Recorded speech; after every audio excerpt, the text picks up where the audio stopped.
దేవుని నామమునకు మహిమ కలుగునుగాక. అనుదిన పరిశుద్ధ గ్రంథ పఠనం. డిసెంబర్ 21. ప్రార్థన. దయగల తండ్రి, కృపగల దేవ, పరిశుద్ధుడానికి వందనాలు, స్తోత్రాలు. గడిచిన దినములన్నీ నీ కృపలో జ్ఞాపకం చేసుకుని మరొక నూతన దినము మా జీవితాలు మీరు ప్రవేశపెట్టినందుకు మీకు వందనాలు ప్రభా. ఈ దినం నాయన వాక్యం చదువుతుండగా నీ ఆత్మతో నింపి నడిపించండి అయ్యా. వాక్యానుసారంగా జీవించే భాగ్యమును మాకు అందరికీ మీరు దయచేయమని, ఆది నుంచి అంతవరకు మీరు తోడుగా ఉండమని యేసుక్రీస్తు అతి పరిశుద్ధ నామంలో అడిగి వేడుకొంచున్నాం మా పరమ తండ్రి. ఆమెన్. యోహాను పత్రిక 4-5 అధ్యాయములు. 4వ అధ్యాయము. ప్రియులారా, అనేకులైన అబద్ధ ప్రవక్తలు లోకములోనికి బయలువెళ్ళి ఉన్నారు గనుక ప్రతి ఆత్మను నమ్మక ఆయా ఆత్మలు దేవుని సంబంధమైనవో కావో పరీక్షించుడి. యేసుక్రీస్తు శరీరధారి అయి వచ్చినని ఏ ఆత్మ ఒప్పుకొనునో అది దేవుని సంబంధమైనది. ఏ ఆత్మ యేసును ఒప్పుకొనదో అది దేవుని సంబంధమైనది కాదు. దీనిని బట్టియే దేవుని ఆత్మను మీరు ఎరుగుదురు. క్రీస్తు విరోధి ఆత్మ వచ్చునని మీరు వినిన సంగతి ఇదే. ఇదివరకే అది లోకంలో ఉన్నది. చిన్నపిల్లలారా, మీరు దేవుని సంబంధులు. మీలో ఉన్నవాడు లోకంలో ఉన్నవాని కంటే గొప్పవాడు కనుక మీరు వారిని జయించి ఉన్నారు. వారు లోక సంబంధులు గనక లోక సంబంధులైనట్టు మాట్లాడుదురు. లోకము వారి మాట వినును. మనము దేవుని సంబంధులము. దేవుని ఎరిగినవాడు మన మాట వినును. దేవుని సంబంధి కానివాడు మన మాట వినడు. ఇందువలన మనము సత్య స్వరూపమైన ఆత్మ ఏదో, భ్రమపరచు ఆత్మ ఏదో తెలుసుకొనుచున్నాము. ప్రియులారా, మనము ఒకరినొకడు ప్రేమింతుము. ఏలయనగా ప్రేమ దేవుని మూలముగా కలుగుచున్నది. ప్రేమించు ప్రతివాడును దేవుని మూలముగా పుట్టినవాడే దేవుని ఎరుగును. దేవుడు ప్రేమస్వరూపి. ప్రేమ లేనివాడు దేవుని ఎరుగడు. మనము ఆయన ద్వారా జీవించినట్లు దేవుడు తన అద్వితీయ కుమారుని లోకంలోనికి పంపెను. దేవుని వలన దేవుడు మనం అందించిన ప్రేమ ప్రత్యక్షపరచబడిను. మనము దేవుని ప్రేమించితిమని కాదు, తానే మనలను ప్రేమించి మన పాపములకు ప్రాయశ్చిత్తమై ఉండుటకు తన కుమారుని పంపెను. ఇందులో ప్రేమ ఉన్నది. ప్రియులారా, దేవుడు మనలను ఈలాగు ప్రేమింపగా మనం ఒకరినొకడు ప్రేమింపబద్ధులమై ఉన్నాము. ఏ మానవుడును దేవుని ఎప్పుడునూ చూచి ఉండలేదు. మనం ఒకరినొకడు ప్రేమించిన ఎడల దేవుడు మన యందు నిలిచి ఉండును. ఆయన ప్రేమ మన యందు సంపూర్ణమగును. దీనివలన మనం ఆయన యందు నిలిచి ఉన్నామనియు ఆయన మన యందు ఉన్నాడనియు తెలుసుకొనిచున్నాము. ఏలైనగా ఆయన మనకు తన ఆత్మలో పాలు దయచేసి ఉన్నాడు. మరియు తండ్రి తన కుమారుని లోకరక్షకుడుగా ఉండుటకు పంపి ఉండుట మేము చూచి సాక్ష్యం ఇచ్చుచున్నాము. యేసు దేవుని కుమారుడని ఎవడు ఒప్పుకొనునో వానిలో దేవుడు నిలిచి ఉన్నాడు, వాడు దేవుని యందు ఉన్నాడు. మన ఎడల దేవునికి ఉన్న ప్రేమను మనం ఎరిగిన వారమై దాన్ని నమ్ముకొని ఉన్నాము. దేవుడు ప్రేమస్వరూపి అయి ఉన్నాడు. ప్రేమ యందు నిలిచి ఉండేవాడు దేవుని యందు నిలిచి ఉన్నాడు, దేవుడు వాని యందు నిలిచి ఉన్నాడు. తీర్పు దినమందు మనకు ధైర్యము కలుగునట్లు దీని వలన ప్రేమ మనలో పరిపూర్ణము చేయబడి ఉన్నది. ఏలయనగా ఆయన ఎట్టివాడై ఉన్నాడో మనము కూడా ఈ లోకంలో అట్టివారమై ఉన్నాము. ప్రేమలో భయం ఉండదు. అంతేకాదు, పరిపూర్ణ ప్రేమ భయమును వెళ్ళగొట్టును. భయము దండనతో కూడినది. భయపడువాడు ప్రేమ యందు పరిపూర్ణము చేయబడినవాడు కాడు. ఆయనే మొదట మనలను ప్రేమించిన గనుక మనము ప్రేమించుచున్నాము. ఎవడైనను నేను దేవుని ప్రేమించుచున్నానని చెప్పి తన సహోదరుని ద్వేషించిన ఎడల అతడు అబద్ధికుడగును. తాను చూచిన తన సహోదరుని ప్రేమింపని వాడు తాను చూడని దేవుని ప్రేమింపలేడు.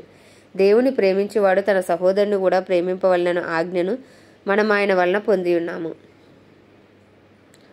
5వ అధ్యాయము. యేసుక్రీస్తు ఉన్నాడని నమ్ము ప్రతివాడును దేవుని మూలముగా పుట్టి ఉన్నాడు. పుట్టించిన వానిని ప్రేమించు ప్రతివాడును ఆయన మూలముగా పుట్టిన వానిని ప్రేమించును. మనము దేవుని ప్రేమించుచు ఆయన ఆజ్ఞలను నెరవేర్చు వారమైతిమా, దేవుని పిల్లలను ప్రేమించుచున్నామని దాని వలననే ఎరుగుదుము. మనం ఆయన ఆజ్ఞలను గైకొనుటయే దేవుని ప్రేమించుట. ఆయన ఆజ్ఞలు భారమైనవి కావు. దేవుని మూలముగా పుట్టిన వారందరూ లోకమును జయించుదురు. లోకమును జయించిన విజయము మన విశ్వాసమే. యేసు దేవుని కుమారుడని నమ్మువాడు తప్ప లోకమును జయించేవాడు మరి ఎవడు? నేల ద్వారాను రక్తము ద్వారాను వచ్చినవాడు ఈయనే, అనగా యేసుక్రీస్తే. ఈయన నేలతో మాత్రమే గాక నేలతోనూ రక్తముతోనూ వచ్చెను. ఆత్మ సత్యము గనక సాక్ష్యమిచ్చువాడు ఆత్మయే. సాక్ష్యమిచ్చువారు ముగ్గురు, అనగా ఆత్మయు నీళ్లును రక్తమును. ఈ ముగ్గురు ఏకీభవించి ఉన్నారు. మనం మనుషుల సాక్ష్యం అంగీకరించుచున్నాము కదా. దేవుని సాక్ష్యం మరి బలమైనది. దేవుని సాక్ష్యము ఆయన తన కుమారుని గూర్చి ఇచ్చినదే.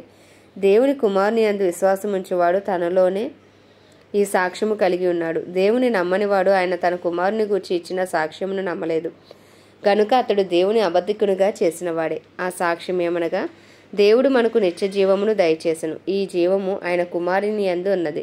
దేవుని కుమారుని అంగీకరించేవాడు జీవం గలవాడు, దేవుని కుమారుని అంగీకరింపనివాడు జీవము లేనివాడు. దేవుని కుమారుని నామమందు విశ్వాసం ఉంచి మీరు నిత్యజీవము గలవారమని తెలుసుకున్నట్లు నేను ఈ సంగతులను మీకు వ్రాయుచున్నాను. ఆయనను బట్టి మనకు కలిగిన ధైర్యం ఏదనగా ఆయన చిత్తానుసారముగా మనం ఏది అడిగినను ఆయన మన మనవి ఆలకించునన్నదియే. మనం ఏమి అడిగినను ఆయన మన మనవి ఆలకించునని మనం ఎరిగిన ఎడల మనం ఆయనను వేడుకొనినవి మనకు కలిగినవని ఎరుగుదుము. తన సహోదరుడు మరణకరము కాని పాపము చేయగా ఎవడైనానో చూచిన ఎడల అతడు వేడుకొనును. అతనిని బట్టి దేవుడు మరణకరము కాని పాపము చేసిన వారికి జీవము దయచేయును. మరణకరమైన పాపము కలదు, అట్టి దాని గూర్చి వేడుకొనవలనని నేను చెప్పుటలేదు. సకల దుర్నీతియు పాపము, అయితే మరణకరము కాని పాపము కలదు. దేవుని మూలముగా పుట్టి ఉన్నవాడు ఎవడునూ పాపము చేయడని ఎరుగుదుము. దేవుని మూలముగా పుట్టినవాడు తను భద్రము చేసుకొనును గనుక దుష్టుడు వాణ్ణి ముట్టడు. మనము దేవుని సంబంధులమనియు లోకమంతయు దుష్టుని యందు ఉన్నదనియు ఎరుగుదుము. మనము సత్యవంతుడైన వాని ఎరుగవలనని దేవుడు కుమారుడు వచ్చి మనకు వివేకం అనుగ్రహించి ఉన్నాడని ఎరుగుదుము. మనము దేవుడు కుమారుడైన యేసుక్రీస్తునందున్న వారమే సత్యవంతుని అందున్నాము. ఆయనే నిజమైన దేవుడును నిత్యజీవమునై ఉన్నాడు. చిన్నపిల్లలారా, విగ్రహముల జోలికి పోకుండా జాగ్రత్తగా ఉండుడి. ఆమేన్. దేవుడి పరిశుద్ధ వాక్యం మన వినికిడిలో దీవించునుగాక. ప్రార్థన. దయగల తండ్రి, కృపగల దేవ, పరిశుద్ధుడానికి వందనాలు స్తోత్రాలు. నీ కృపను బట్టి, నీ ప్రేమను బట్టి, నీ దయను బట్టి నీకు వందనాలు స్తోత్రాలయ్యా. మా కొరకు మీరు చేసిన సిలువ యాగమును బట్టి, మీరు చిందించిన రక్తమును బట్టి, మీరు పెట్టిన ప్రాణమును బట్టి నీకు వందనాలు స్తోత్రాలు ప్రభా. అయ్యా, ఇగో రక్తం ఇచ్చి మమ్మల్ని కొన్న దేవుడవు తండ్రి, నీకు వందనాలు స్తోత్రాలు స్తుతులు తండ్రి. అయ్యా, ఉదయకాలం మా పాపములు, మా అపరాధములు, మా దోషములు నీ సన్నిధిలో ఒప్పుకుంటున్నాం ప్రభా. నీ రక్తంతో మమ్మల్ని కడగండి, పవిత్రపరచండి, పరిశుద్ధపరచండి. అయ్యా నాయన, నీ ముందు నిందారహితంగా నిలవబెట్టండి ప్రభా. నీకు వందనాలు స్తోత్రాలు నాయన. అయ్యా, నీ పరిశుద్ధాత్మ శక్తితో నన్ను మమ్మల్ని అందరినీ నింపండి నాయన. ఆత్మానుసారంగా జీవించే కృపను దయచేయండి. ఆత్మ నిత్యం మాపై నిలిచి ఉండే కృపను దయచేయండి ప్రభా. నీ చిత్తం నెరవేర్చేవారుగా నాయన అయ్యా మమ్మల్ని బలపరిచి వాడుకోమని ప్రార్థిస్తున్నాం తండ్రి. నీకు వందనాలు స్తోత్రాలు నాయన. అయ్యా, మా కుటుంబాలను మీరు జ్ఞాపకం చేసుకుని మా కుటుంబాలు రక్షణ లేని వారికి రక్షణ దయచేయండి ప్రభా. నీకే స్తుతులు స్తోత్రాలు చెల్లించుకుంటున్నాం. మొదటగా నీ నీతిని, నీ రాజ్యాన్ని వెతికేవారుగా మమ్మల్ని ఉంచండి ప్రభా తండ్రి. మాకు కావాల్సినవన్నీ మీరు ఎరిగి ఉన్నారు కనుక నాయన తగిన సమయంలో మాకు ఏది అవసరమో అది మీరు దయచేస్తున్నందుకు మీకు వందనాలు స్తోత్రాలు స్తుతులు చెల్లించుకుంటున్నాం ప్రభా. అయ్యా, ఎవరు ఏ బలహీనతలతో ఉన్నప్పటికీ వారి బలహీనతల నుంచి, కట్ల నుంచి, బంధకాల నుంచి అయ్యా మీరే విడిపించమని ప్రార్థిస్తున్నాం తండ్రి నాయన. అయ్యా, ఇంకా నువ్వు మనోనేత్రాలు వెలిగించండి ప్రభా. మా హృదయాలను ఇంకా దర్శించండి ప్రభా. నిన్ను చూచే కనులు, నీ రూపులోకి మారే అయ్యా స్వభావము దినదినము మాకు దయచేయమని వేడుకుంటున్నాం. దినదినము నీకు సమీపంగా వచ్చే కృపను మీరు మాకు దయచేయమని వేడుకుంటున్నాం నాయన. సిద్ధపాటు కలిగిన జీవితాలు మాకు దయచేయమని వేడుకుంటున్నాం ప్రభా. నీకే వందనాలు స్తోత్రాలు. ఎత్తబడే సంఘంలో ఉండుటకు కావాల్సిన కృపలను మాకు అనుగ్రహించమని వేడుకుంటున్నాం. క్రైస్తవులందరినీ రూపాంతరపరచండి, నీ రూపులోకి మార్చండి, పత్రికలుగా మార్చండి ప్రభా. అయ్యి క్రిస్మస్ సీజన్లో ప్రభా అనేక నూతన ఆత్మలు మీరు రక్షించమని వేడుకుంటున్నాం ప్రభా. అయ్యా, నీకే స్తుతులు స్తోత్రాలు ప్రభా. ఇక గడిచిన తిరుమలన్నీ నీ కృపలో జ్ఞాపకం చేసుకున్నావునైనా. ఇంకను అయ్యి 10 రోజులు మా ముందు ఉంటుండగా నీ కార్యసాధకం నీ శక్తితో మమ్మల్ని నింపండి, బలపరచండి నాయన. నీకే స్తుతులు స్తోత్రాలు ప్రభా. మా పట్టణాలు, మా ప్రాంతాలు, మా బంధువులు, స్నేహితులు, ఇరుగు పొరుగు అందరిపై నీ కృప కలుగునుగాక తండ్రి నాయన. మా భారతదేశంపై నీ కృప కలుగునుగాక. భారతదేశ ప్రజలకు గొప్ప రక్షణ కలుగును కాక. భారతదేశంలో నీ చిత్తము జరుగును కాక. నీ రాజ్యము వచ్చును గాక. అయ్యా, నీ మహిమ దిగి వచ్చును గాక నాయన. కడవరి వర్షమే మీరు దిగి వస్తున్నందుకు నీకు వందనాలు నాయన. వేలాది, లక్షలాది, కోట్లాది ఆత్మలు మీరు రక్షించబోతున్నందుకు మీకు వందనాలు స్తోత్రాలు ప్రభా. అయ్యా, నువ్వు ఇస్తున్న ఉద్యోగం కొరకు వందనాలు స్తోత్రాలు చెల్లించుకుంటున్నాం అయ్యా. అయ్యా, ప్రపంచ దేశాలన్నింటినీ జ్ఞాపకం చేసుకోండి. ఇజ్రాయెల్ దేశాన్ని జ్ఞాపకం చేసుకోండి. ఇజ్రాయెల్ దేశంలో నీ చిత్తము జరిగించండి, నీ రాజ్యం స్థాపించండి ప్రభా. ఇజ్రాయెల్లో సరిహద్దులో సమాధానం ఉంచండి ప్రభా. ప్రపంచ దేశాలన్నింటినీ మీరు జ్ఞాపకం చేసుకోండి అయ్యా. వాటిని పరిపాలిస్తున్న రాజులు, వారి కింద పనిచేసిన అధికారులకు నీ కృపనివ్వండి, నీ దయనివ్వండి ప్రభా. నీకు వందనాలయ్యా. నాయన పరిపాలించడం కావాల్సిన జ్ఞానము, బుద్ధి, వివేచన మీరు దయచేయండి ప్రభా నాయన. అయ్యా, అందరికీ అంతటా రక్షణ దయచేయండి ప్రభా. సమస్త మానవాళిని హస్తాలకు అప్పచెప్పుకుంటున్నాం. ఇంకను సువార్త అందిన గ్రామాలు, ప్రాంతాలు, పట్టణాలు పట్టబడినట్లు నాయన ఇంకను సువార్థికను లేపండి అయ్యా. అపోస్తులు, ప్రవక్తను లేపండి అయ్యా. అయ్యా తండ్రి, కాపర్లు, ఉపదేశకులు లేపండి అయ్యా. పరిశుద్ధులను లేపండి అయ్యా. అయ్యా, నీకు వందనాలు స్తోత్రాలయ్యా. రోధించే స్త్రీలను, అంగలార్చే స్త్రీలను మీరు లేపండి అయ్యా. పరిశుద్ధమైన చేతులెత్తి ప్రార్థించే పురుషులను మీరు లేవనెత్తండి అయ్యా. యవన బిడ్డలనైనా బలవంతుని చేతిలో బాణముల వరకు ప్రతి క్రైస్తవుని వాడుకోమని ప్రార్థిస్తున్నాం. చిన్న బిడ్డ మొదటి వృద్ధుల వరకు అందరినీ మీ హస్తాలకు అప్పచెప్పుకుంటూ ప్రభా తండ్రి నాయన. ఈ దినమంతా మీరు మాకు తోడుగా ఉండి మమ్మల్ని నడిపించండి. పరలోకంలో నీ చిత్తము జరుగుతున్నట్టు మా జీవితాల్లో, మా వ్యక్తిగత జీవితాల్లో, మా కుటుంబాలలో మీ చిత్తము జరిగించమని ప్రార్థిస్తున్నాం ప్రభా నాయన.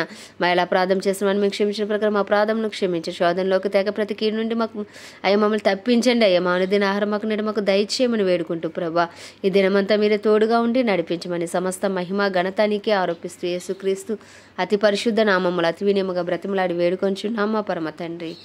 ఆమెన్. ప్రభు యేసు రక్తమునకే జయం, ప్రభు యేసు వాక్యమే విజయం, ప్రభు యేసు నామములో సంపూర్ణ విజయము కలుగునుగాక. Amen, amen, amen.